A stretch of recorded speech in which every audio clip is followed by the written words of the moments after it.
आज कुछ ऐसा पढ़ने जा रहा हूँ जिसे सुनने के बाद आपका हृदय, आपका रोम रोम पुलकित हो उठेगा, आनंदित हो उठेगा। आज की जो ये कविता है ख़ास तौर से उन लोगों के लिए जो अपनी ख्वाहिशें पूरी करने के लिए, अपने अधूरे ख्वाब मुकम्मल करने के लिए अपने गांव छोड़ शहरों में जा बसे। कोई अच्छी तालीम हासिल करने के लिए गया तो कोई रोज़गार पाने के लिए, और फिर वक्त का पहिया ऐसा घूमा कि वो वहीं के होकर रह गए और कभी अपने गांव वापस ना आ सके। जब ये लोग एक मुद्दत के बाद, एक लंबे अरसे के बाद अपने गांव वापस आते होंगे तो वो जो मंज़र है, वो जो दृश्य है, कितना भावात्मक होता होगा। उसी का वर्णन मैंने आज इस कविता में किया है। बस एक छोटी सी इल्तज़ा है, थोड़े सब्र के साथ, थोड़े तहम्मुल के साथ सुनिएगा, और मेरा यकीन है कि कविता सुनने के बाद आपका जो जहन है आपको एक बार अपने गांव ज़रूर लेकर जाएगा। चलिए मैं पढ़ता हूँ। टूटा सेरा जर्जर खाट, टूटा सेरा जर्जर खाट, बस कोई बुनने वाला नहीं था। टूटा सेरा जर्जर खाट, बस कोई बुनने वाला नहीं था।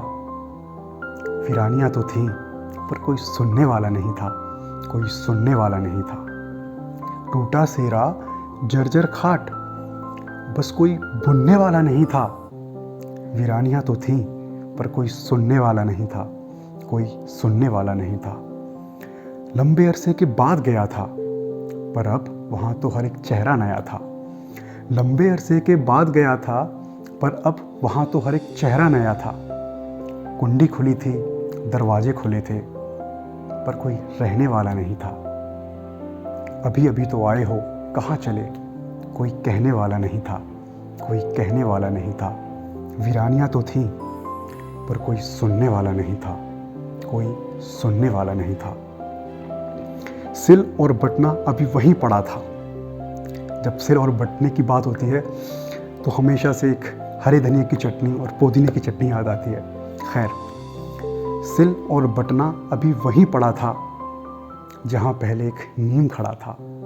सिल और बटना अभी वहीं पड़ा था जहाँ पहले एक नीम खड़ा था।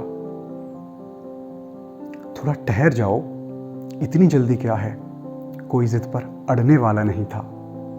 किताबें अभी भी अटी पड़ी थी धूल में, बस कोई पढ़ने वाला नहीं था, कोई पढ़ने वाला नहीं था। वीरानियाँ तो थीं पर कोई सुनने वाला नहीं था, कोई सुनने वाला नहीं था।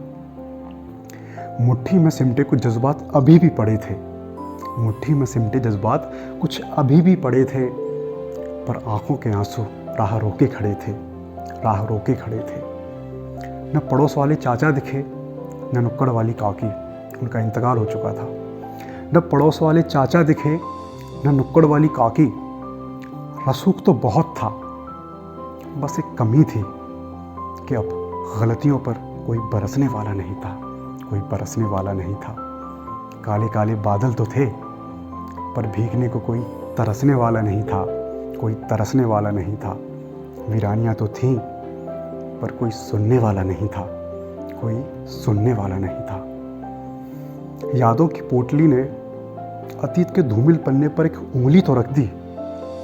यादों की पोटली ने अतीत के एक धूमिल पन्ने पर उंगली तो रख दी, पर उस उंगली को कोई पकड़ने वाला नहीं था, कोई पकड़ने वाला नहीं था। जब खेल खेल में रस गुस्सा हो जाते तो उस थामी हुई उंगली को कोई छिटकने वाला नहीं था, कोई छिटकने वाला नहीं था।